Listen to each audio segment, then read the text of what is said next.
Продовжуємо прямий ефір на телеканалі АТR. Мене звати Олег Борисов. Наступну годину будемо разом з вами працювати у цій студії. Вже дуже радий вітати гості цієї години на нашій студії. Це Сергій Стерненко, громадський діяч. Я вас вітаю. Добрий вечір. Дуже радий вас бачити у цій студії. Дуже дякую, що долучилися до нашого ефіру. До речі, хочу також нашим глядачам сказати, що у нас у Фейсбуці на сторінці АТР є Фейсбук-трансляція цього ефіру, тому, будь ласка, долучайтеся до ефіру.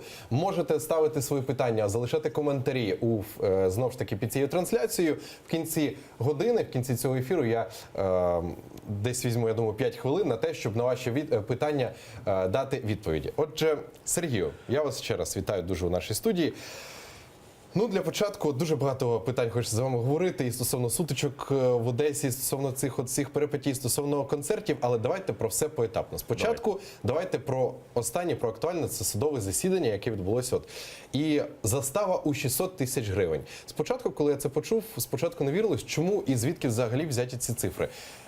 Як ви можете це охарактеризувати, прокоментувати, звідки взялися взагалі такі суми? Перш ніж казати про заставу, я вважаю за необхідне наголосити на тому, що взагалі рішення по мені, а саме це закриття в СІЗО на 60 діб із можливістю внесення застави в розмірі 600 тисяч гривень, називається винесення завідомо неправосудних рішень і є злочином, який вчинив суддя Іванов, тому що будь-які підстави тримання мене під вартою були відсутні. Я з'явився самостійно, без виклику слідчого. До того, як мені повідомили про підозру, доказів в матеріалах кримінального провадження, будь-яких, які могли б хоча б дотично вказувати на мою провину, просто немає і бути не може, тому що все, що я робив під час протесту в міському саду 18 числа, це знімав сам протест на відеокамеру і транслював це на свою сторінку в Facebook.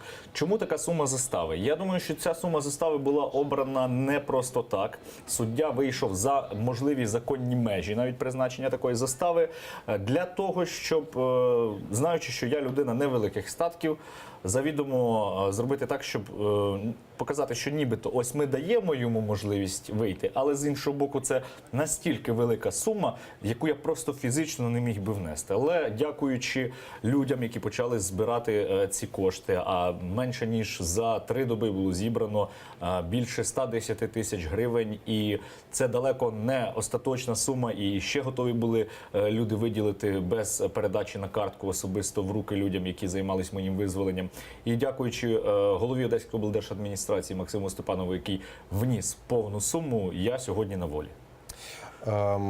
Але я буду оскаржувати це рішення, і в понеділок буде апеляційне судове засідання. Ось ці гроші, про які ви сказали, які вже зібрані, куди вони підуть і взагалі, ну і чи є взагалі наразі ця сума готівкою? Ця сума є, вона зберігається, основна її частина на моєму банківському рахунку. Я вважаю, що я не маю жодного права самостійно вирішувати долю цих коштів, тому що не я їх надавав, а їх давали люди небайдужі, які по Фейсбуку бачили оголошення про збір коштів для застави. Тому я написав в себе на сторінці, що я пропоную декілька варіантів. Це забезпечення безстрокової акції протесту прокурорського майдану, яка почалась буквально на наступний день після мого арешту і триває і досі. Люди цілодобово чергують під прокуратурою Одеської області з вимогами подати у відставку прокурору області Жученку, звільнити Головіна, начальника поліції області, притягнути до кримінальної відповідальності їх, притягнути до кримінальної відповідальності і звільнити суддю Іванова, який виносив завідомо неправосудні рішення, і притягнути до відповідальності безпосереднього організатора цієї сфабрикованої справи, замовника Геннадія Труханова, діючого міського голову. Другий пункт – це я написав, що можливо апеляція призначить заставу Дем'яну Ганулу або Ігору Бею, які сьогодні знаходяться, один в СІЗО по сьогоднішній день перебуває, другий на цілодобовому домашньому арешту, і можливо ці кошти знадобляться й там. Третій пункт – це були послуги адвоката, які необхідно було сплатити. Четвертим пунктом я вказав, що мені необхідно для поїздки в Києві і участі в цих телеефірах теж певна грошова сума, щоб я міг сюди дістатись. А щоб я міг сюди дістатись, мені треба було там невелика сума, близько 7 чи 8 тисяч гривень, і доремонтувати власне авто. І ще там декілька пунктів я написав. І в кінці, якщо якась сума залишиться з цих грошей, передати їх на армію. Тому я попросив думки тих, хто ці гроші надавав, висловити в коментарях. Більшість написала, що вони мені довіряють і що я повинен зробити так, як вважаю за потрібне, але я повинен обов'язково і надати звіт. І це моя позиція, і частина людей теж про це вказала, і я це обов'язково зроблю. Чи була якась реакція голови Одеської ОДА? Чи спілкувалися ви з ним взагалі стосовно того, що от надав заставу? На жаль, я ще не мав можливості з ним особисто поспілкуватись з моменту, як вийшов з СІЗО, тому що я приїхав в Київ, а він тільки повернувся в Одесу, але я думаю, що ми з ним зустрінемось на днях. Його позиція полягала в тому, що він вважає таке рішення суду несправедливим, тому що директор табору «Вікторія», для прикладу, де загинуло 3 дітей, і який напряму причетний до розкрадання коштів, що стало наслідком цієї жахливої трагедії, вийшов під заставу у 128 тисяч гривень. Каськів, корупціонер, вийшов з заставою трохи більшою, теж ніж 100 тисяч гривень, якщо я не помиляюсь. І тут мені, активісту, який відстоював інтереси громади, який вийшов разом з іншими, більше ніж 1000 одеситів на протест для того, щоб не дати забудувати міський сад, який подарували одеситам ще в 1803 році, якщо не помиляюсь, за рішенням Дерибасу. Мені за мою активну громадянську позицію ставлять заставу 600 тисяч гривень. Чому я сказав за активну громадянську позицію?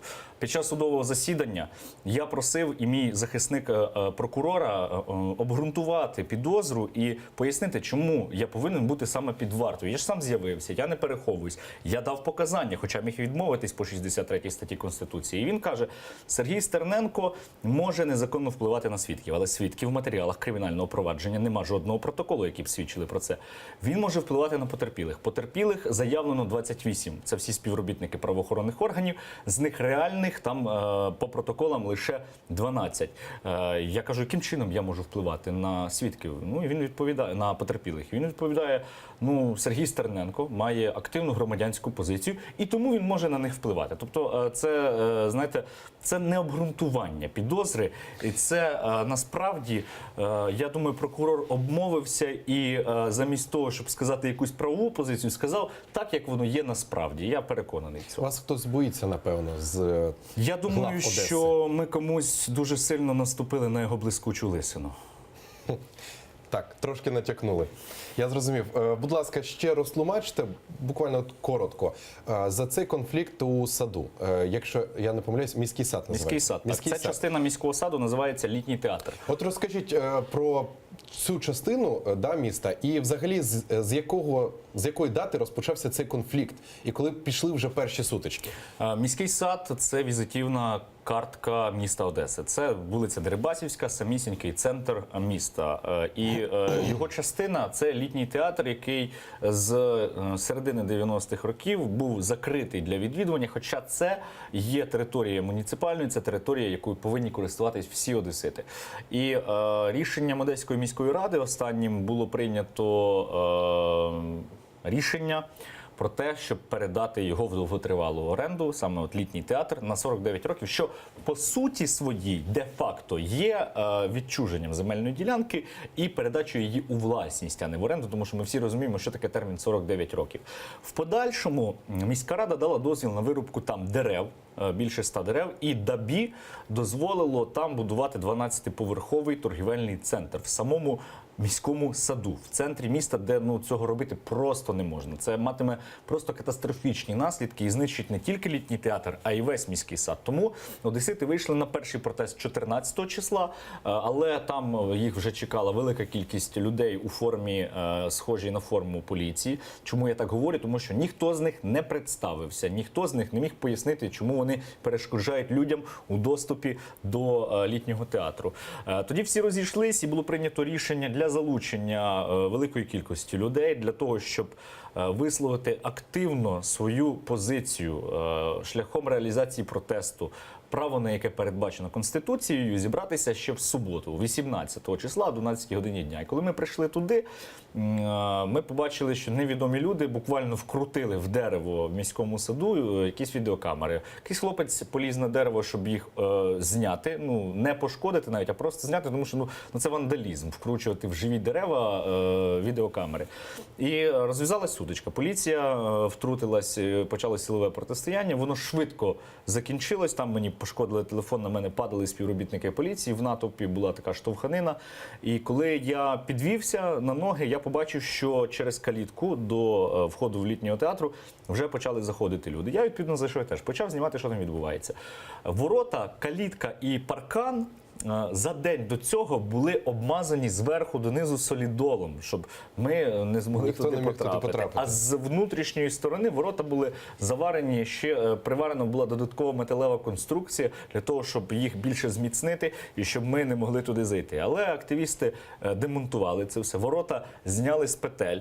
І оскільки саме міська рада приймала це злочинне, неправомірне рішення, активісти взяли ці ворота, вони були доволі важкі, і понесли, закрили ними вхід в мерію, щоб міський голова і депутатський корпус, який приймав ці незаконні рішення, розуміли, що громада не згодна і будівництва жодного там не буде. В процесі ще протесту відбувся ряд сутичок. Я хотів би акцентувати увагу на тому, що коли люди вже мали вільний доступ до літнього театру, коли вже були відчинені ворота, і не було ніяких конфліктних ситуацій, не було жодних протистоянь. Якась дуже розумна людина, ну розумна в лапках, з керівництва поліції віддала наказ співробітникам поліції, ну, мабуть, співробітникам поліції, тому що вони теж не мали ідентифікуючих ознак відповідно до статті 20 Закону про національну поліцію і відмовлялись представлятись, почати штурм. Вони почали силою вриватись, відштовхувати людей. Опинились в цей момент між двома натовпами. Відповідно,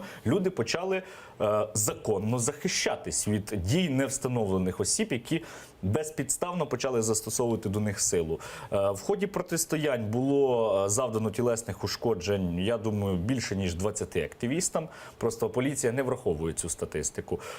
Також було завдано тілесних ушкоджень у вигляді невеликої рани на голові начальника поліції області, з яким тоді ніхто не хотів спілкуватися, тому що він обслуговує бізнес-інтереси міського голови і людина, яка безпосередньо ним керує, Володимира Ілліча Галантерніка. Це якщо дуже-дуже стисло.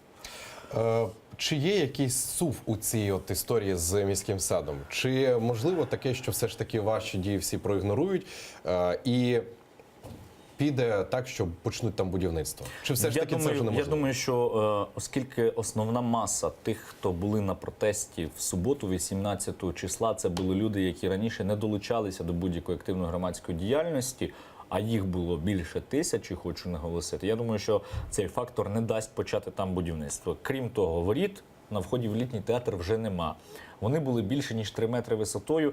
І, відповідно, якщо їх нема, там неможливо почати будь-які підготовчі, навіть не те, що будівельні роботи, так, щоб це стало непоміченим. Це самий центр міста, і я впевнений, якщо там почнуться якісь роботи, мене 15, максимум 30 хвилин, про це вже будуть знати всі, і туди прийдуть люди знову з черговим протестом. Крім того, прокуратура Одеської області звернулася до господарського суду з вимогою скасувати рішення ДАБІ, яке дозволяло там будівництво торгівельного центру, оскільки це не було погоджено з Міністерством культури. Але з іншого боку, ця ж прокуратура іншою рукою фабрикує кримінальні провадження проти активних людей, які виходили на цей протест.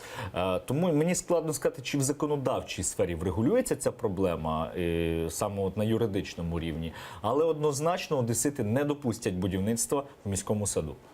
Будемо за цим спостерігати, будемо обов'язково і вас долучати до цих до подробиць.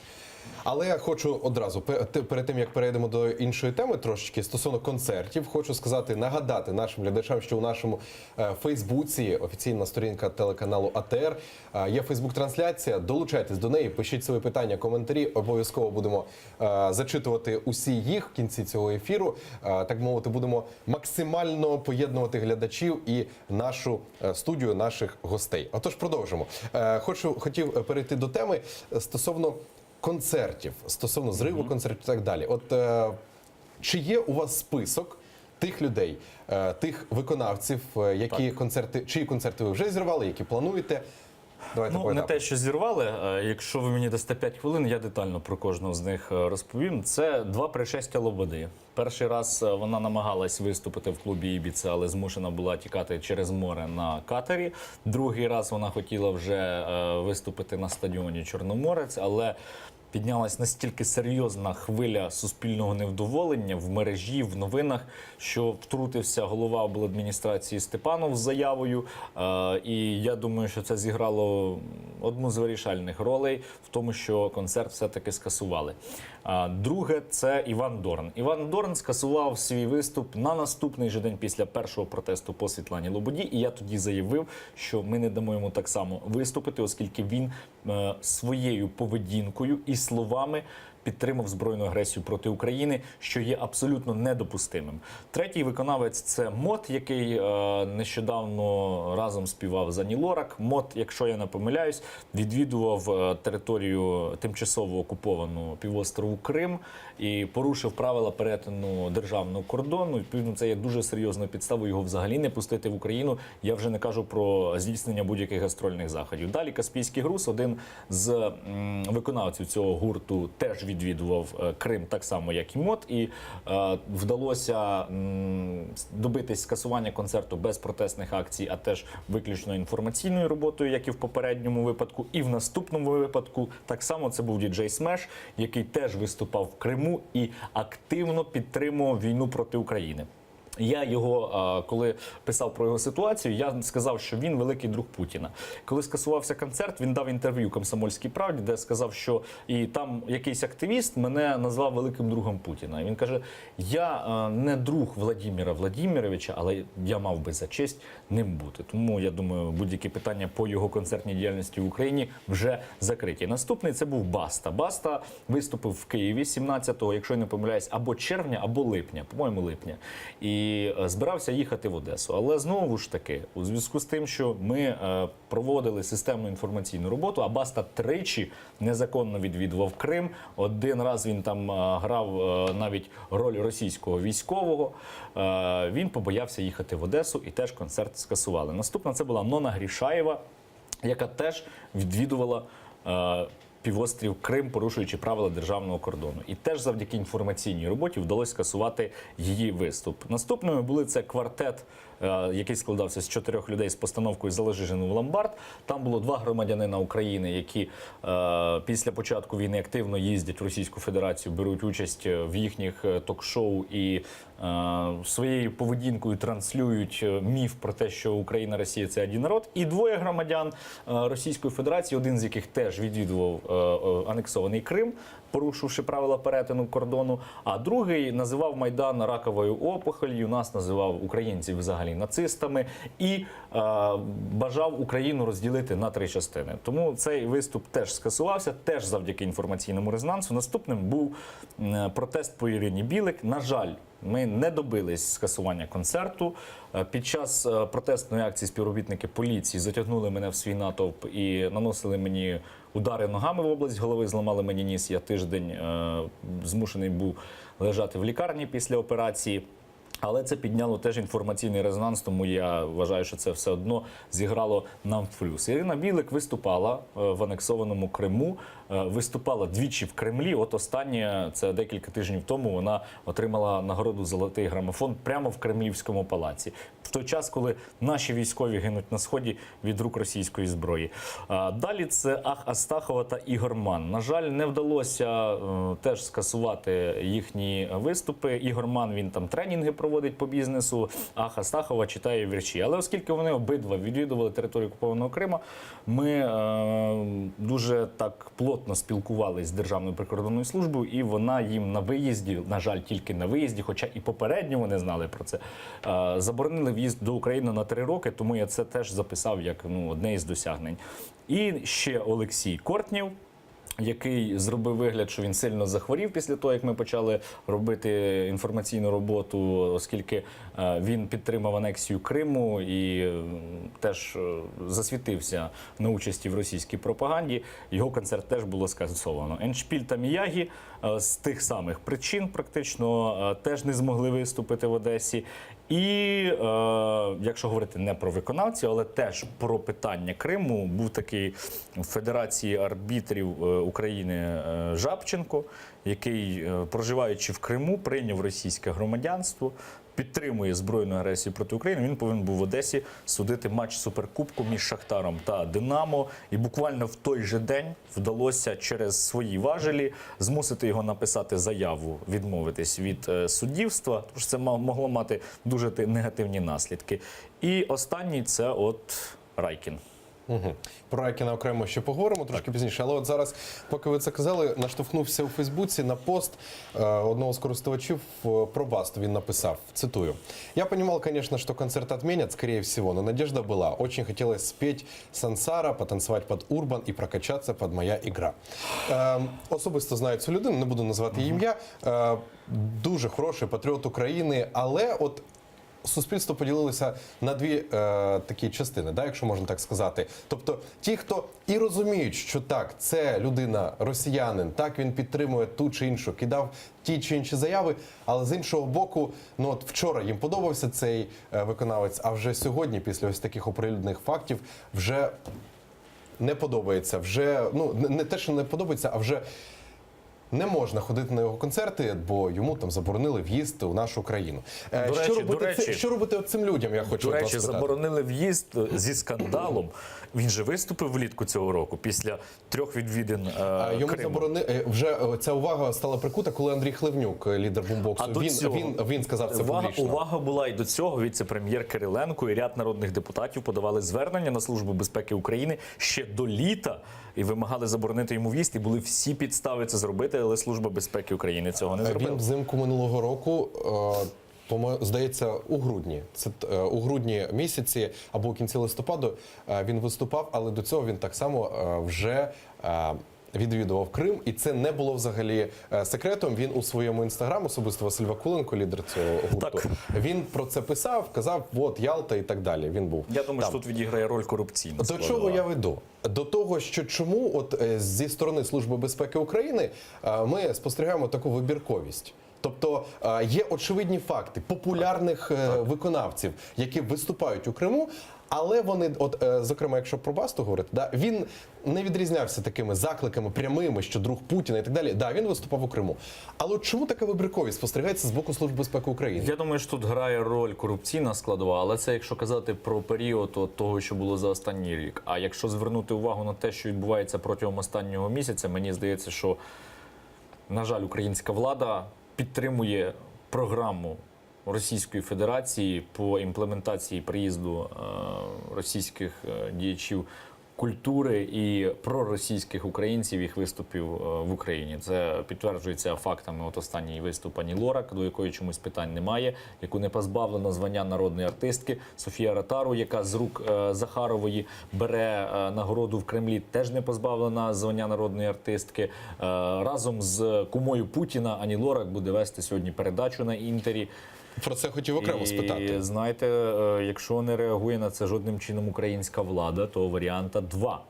Або вони не знають, або вони знають і свідомо це допускають. Чому допускають? Питання. Чи будуть якісь ваші дії стосовно, якщо ми вже зачепнули Ані Лорак і презентацію цього Якщо Ані Лорак, ну я, на жаль, не можу розірватись на різні міста. Якщо вона буде їхати в Одесу, то я однозначно можу сказати, що там вона не виступить за жодних обставин. Тим паче, що ми її вже раз вигнали в 2014 році, 3 серпня. Ми не дали їй можливості виступити в клубі Ібіца після того, як вона отримувала нагороди в Російській Федерації і підтримала війну. Але знову ж таки Ані Лорак, вона зірвала оплески і їй стоячи аплодували в Палаці Україна. Бачите, тобто так, це проблема суспільства ще. Суспільство поділене на дві частини. Тобто... Так, це величезна гуманітарна проблема, яку нас не вирішує ніхто на рівні держави. Знаєте, це велика проблема, реально проблема, яка може вибухнути дуже серйозними негативними наслідками через півроку, через рік, через 5, через 10. Це люди, на жаль, які готові підставити плече російському солдату, якщо той буде заходити в Україну.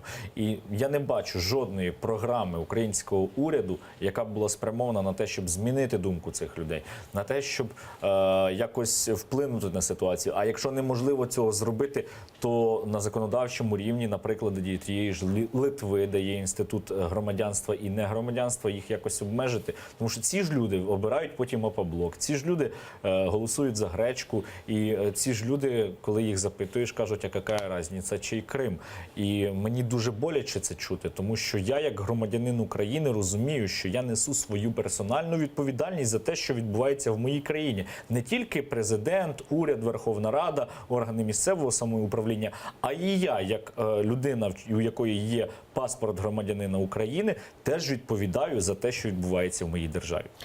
Буквально 2 дні тому в ефірі нашого телеканалу був Різа Шевкіїв, це член Меджлісу кримськотатарського народу.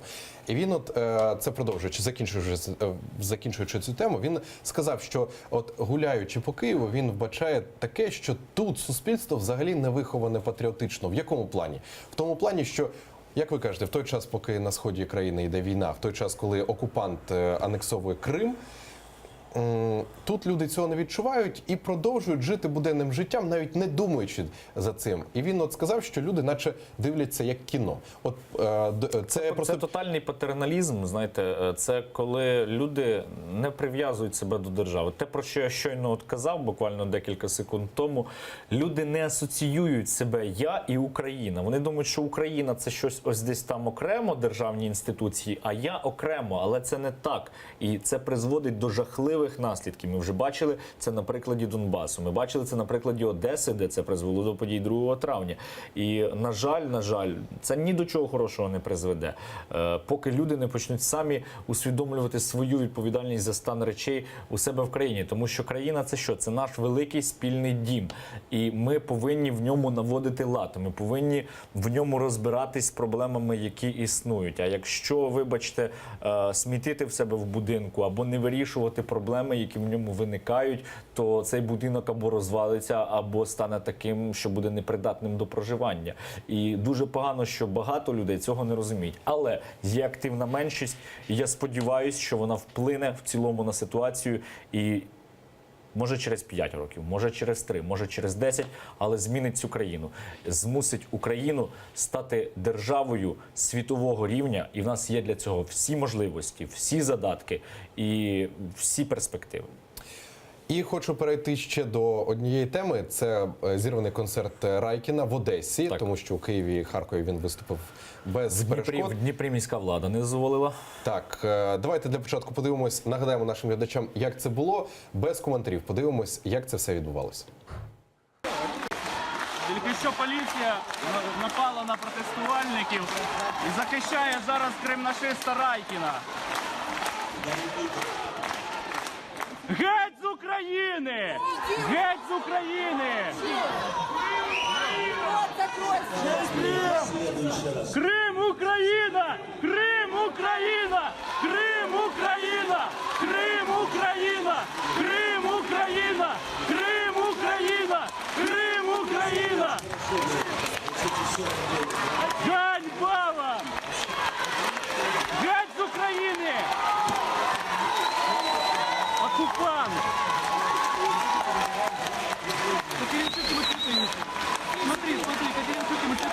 Катеринчук, генерал поліції, приніс квіти щойно, який працює в університеті внутрішніх справ. І Ось побачили, нагадали нашим глядачам, як це відбувалося, зрив концерту Райкіна. Після концерту я бачив цей стрім наживо, підходили до глядачів, і деякі з них казали, що ви робите, зачем ви це робите, Райкін – це великий артист. Ви напряму їх питали, я пам'ятаю, що... Чиї війська на Донбасі, чий Крим. Вони все це знають, але попри це, ну і що? Ну и что? Або чьи войска на Донбассе? А какая разница? А я не знаю. А я не знаю, чий Крим. Це такий контингент в Одесі? Чи... На жаль, в Одесі дуже багато людей, які мають не те, що проросійську, антиукраїнську У позицію. чому тут причина? От хотів ваше... Причина? Тому що вже який рік війни триває, як ми все це бачимо, Одеса – це Україна, але... Основні причини я вбачаю 2. Перше, це, про що я вже казав, відсутність інформаційної роботи українського уряду по відношенню до людей, які мають таку позицію. Це проблема. Ми ж не можемо цих людей, не знаю, депортувати чи виселити. Ну, так, це неправильно. Ми повинні з ними працювати і їх переконувати. А друге, це те, що, знаєте, по Одесі весь час незалежності України дуже сильно велась пропагандивна робота. Дуже сильно. Там була ціла проросійська партія «Родіна». Там величезні фінансові ресурси йшли на російську пропаганду і на створення міфу, який чули, ну, мабуть, всі, хто були в Одесі, Одеса – русський город. Хоча це абсолютно не так. І проводились і акції пропагандистського характеру. І варто ще враховувати те, що немає жодної політики українізації от стосовно Одеси, і не було всі ці роки незалежності України. Тому от я вбачаю ці дві основні причини. І ще причина, яка є, проблема ця є і по всій Україні. У нас люди абстрагуються від політичних процесів і думають, що вони ні на що не впливають, що і голос ні на що не впливає. І це знову ж таки, от, я повторююсь постійно, але це процеси, які впливають сильно на ситуацію. Це ті ж самі приклади, коли люди голосують за гречку. Безвідповідальне ставлення до своєї держави, безвідповідальне ставлення до свого майбутнього, до будинку, в якому ми всі разом з вами живемо. І знову ж таки, великий знак питання, до чого це призведе, до яких наслідків? Бо ми вже кров'ю відстояли своє місто в 2014 році від російської агресії. Я боюсь навіть уявити, що могло відбутись з Україною, якби Одеса була втрачена в 2014 році за тим же сценарієм, що і Донецьк та Луганськ. Мені просто страшно навіть про це думати. От я хочу таку паралель провести між Одесою сьогоднішньою і Слов'янськом на початку війни. Ви пам'ятаєте, що коли лише все там починалося, у Слов'янську аналогічна поведінка місцевих мешканців була. Усі закликали «Слов'янськ – русський город», «Спаси нас, Росія» і так далі. І подібні заклики ми чули. Але після того, як українська армія повернула Слов'янськ під контроль Україні, там проводилась дуже велика кількість патріотичних заходів, обговорень. В Одесі теж багато їх насправді. Але чому? Але Слов'янськ – прифронтова територія. Слов'янськ – територія, яка вже була під окупацією. І люди, навіть самі недалекі, які мали проросійську позицію, вже зрозуміли, чим насправді є руський мір. Одеса, крім потрясінь весни 2014 року, не зазнавала жодних таких ударів, і, мабуть, це навіть на краще. І до кінця не усвідомила, що може принести за собою Росія. Велика частина людей, насправді, виступила проти руського міра в Одесі. Не стільки, скільки що вони були за Україну, а скільки тому, що вони розуміли, що не буде бізнесу. Одеса – це туристичне місто. І якщо туди прийдуть окупаційні війська, туди не приїдуть туристи, і, відповідно, люди просто не зможуть заробляти. Тому велика кількість одеситів реально своїми руками зупинили російську загрозу. Але, знаєте, от це знову ми виходимо на загальнодержавний рівень проблематики того, що люди абстрагуються від цих процесів. Люди думають, що війна – це десь там, і воно нас не стосується. Війна тут, зараз і не тільки на фронті. Війна – це Райкін, який приїздить і створює міф про один народ, і Світлана Лобода. Війна – це московський патріархат, який досі несе російську пропаганду. Війна – це Сергій Ківалов, теж великий друг Путіна, який сьогодні веде активну діяльність в Одесі, має декілька своїх засобів масової інформації, впливає на суди в місті Одеса. Війна – це теракти, це постійні вибухи в тилу, які вже завдають нам просто непоправних втрат. Варто тільки згадати останнє Аміну Акуєву і не тільки її. І українці повинні розуміти, що війна – це не тільки схід, війна – це не тільки патрони. Війна – це і інформація, і культурна боротьба, і боротьба в інших сферах суспільної діяльності. Стосовно Райкіна, концерту, хочу ще наступне спитати. Ось ці акції протесту, зриви концертів, чому це не виконується, точніше, на державному рівні це не може виконуватись, але все ж таки, чи дослухається до вас якимось чином держава? Чому от... Мені складно сказати. Складно сказати однозначно, але я бачу, що зараз пішли зміни до закону про гастрольні заходи в Україні, але ці зміни, це, я вважаю, знаєте, от на прикладі простому, коли ти заходиш в темну кімнату і замість того, щоб натиснути на вмикач світла, ти запалюєш сірник і ще його прикриваєш, щоб побачити, куди ти заходиш. Це, знаєте, винахід велосипеда заново. Дуже просто. 14-й рік. початок війни. Конституція, закон про воєнний стан кажуть прямо: у випадку збройної агресії проти України президент звертається до Верховної Ради з пропозицією введення воєнного стану на всій території України або на обмеженій території України. Крапка. Це не право президента і не право Верховної Ради. Це їх обов'язок конституційний, який вони повинні були виконати. Якби це було зроблено, у нас без порядку денного вже знялись би питання цих Райкіних, Ані Лорак і так далі, і так далі. Зникла велика би кількість проблем, які сьогодні намагається вирішити не українська влада, а от небайдужі громадяни, небайдужі люди, яким не все одно, що буде з їхньою країною. На жаль, наші можновладці звикли до того, що вони будуть закінчувати своє життя за кордоном. Їхні діти живуть за кордоном. І вони не ідентифікують себе з цією державою. Я не хочу жити за кордоном. Я хочу жити в сильній Україні. І щоб європейські держави, дивлячись на нас, хотіли їздити до нас, навчатись в наших навчальних закладах, інвестувати в нашу економіку. Але це питання розвитку держави. Розвиток держави може бути тільки тоді, коли ми забезпечимо її виживання. Забезпечити її виживання ми зможемо тоді, коли ми повернемо під контроль Крим і окуповану частину Донбасу, виграємо війну, а я впевнений, що український народ може це зробити. І тоді ми зможемо вже говорити про якийсь розвиток. Зараз, на жаль, про це мова не йде, і я не бачу жодного бажання втілити це у наших політичних еліт. Лишається у нас 4 хвилини до кінця ефіру. Хочу також от поставити вже кілька питань на сам кінець. Вчора в ефірі програми Скрипін.ua 16+, ви сказали, що ви плануєте йти в політику. Не зовсім так сказав. Тоді прокоментуйте. Я сказав, що в мене нема вибору.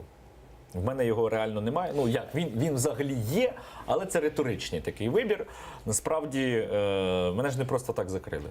Мене закрили, тому що, мабуть, я заважав своєю позицією, своїми словами і своїми діями. Відповідно, я розумію, що в випадку, якщо я зникну з медіапростору, якщо я припиню громадську діяльність, громадсько-політичну, тому що в певних випадках вона стосується і політичної сфери, то режим, люди, яким я наступив от на лисину, як я вже висловився, і не тільки вони, зроблять все для того, щоб мене запроторити за грати. І це вони зможуть зробити, коли в мене не буде суспільної підтримки. Насправді, я вийшов з СІЗО не завдяки внесеній заставі Степанова, а завдяки суспільній підтримці та широкому інформаційному резонансу. І саме це мене витягнуло з в'язниці. Ці люди, які мене підтримували, за що я їм дуже вдячний, не дали мене утримувати далі в тюрмі. Тому в мене вибір тільки один, по суті. Я повинен далі робити те, що я роблю. Я повинен далі займатися громадською, громадсько-політичною діяльністю, тому що це моя страховка від того, щоб мене не закрили до в'язниці, від незаконних переслідувань, репресій і так далі. Політику в місцеву раду чи в Верховну Раду, чи які у вас Я ще не амбіції? думав над такими речами. Я поки займаюся тим, чим я можу займатися, тим, на що в мене вистачає часу, сил, ресурсів, підтримки і так далі, і так далі. Коротко, зараз де берете гроші, де працюєте? Працюю юристом, отримую заробітну плату, також отримую пенсію. От, я не посадова особа, але я своїх статків не приховую. Пенсія за інвалідністю, і періодично мені допомагають люди, які підтримують те, що я роблю, скидують мені або на картку гроші, або роблять перекази навіть з-за кордону іноді. Після якихось заходів, таких як по Райкіну або протест по літньому театру, і набагато раніше інші були. Люди пишуть, звертаються і фінансово допомагають, хоча я про це нікого не прошу, але і за це дуже і дуже вдячний, тому що насправді громадська робота, вона теж потребує фінансування. Елементарно, там, не знаю, навіть ті ж плакати зробити, це теж треба гроші. Поїхати кудись, треба бензин, і так далі. Дякую за відповіді. Як обіцяв, що зачитаю кілька коментарів і питань під Фейсбук-трансляцію на сайті, на Фейсбук-сторінці нашого телеканалу. Щоправда, я тут питань поки що не бачу, одні побажання, але як обіцяв, трошки зачитаю. Тельман Гусейнов пише: «Слава Одесі, мамі за такого сина». Пишуть: Дякую. «Серега, спасибо большое, просто молодець, класний ефір, АТР, спасибо вам». Ось такі позитивні коментарі. Немає питань, але все ж таки, як обіцяв, я зачитав. Отже, хочу вам дуже подякувати за те, що долучилися до нашого ефіру. Дуже хочу Дякую вам за запрошення. так, подякувати за таку от думку. Будемо обов'язково ще кликати у ефіри, будемо чекати на ваші коментарі у на ваші коментарі стосовно тих подій, які плануєте робити, зривати концерт, можливо, чийсь хочете. Отже, чекаємо від вас інформації. Я хочу одразу проанонсувати, що о 21:00 сьогодні у програмі Бондаренко в гостях буде народний депутат України Єгор Соболєв. За 5 хвилин в ефірі телеканалу АТR вже буде новини «Заман». Дякую усім, дякую, що залишаєтесь з АТR.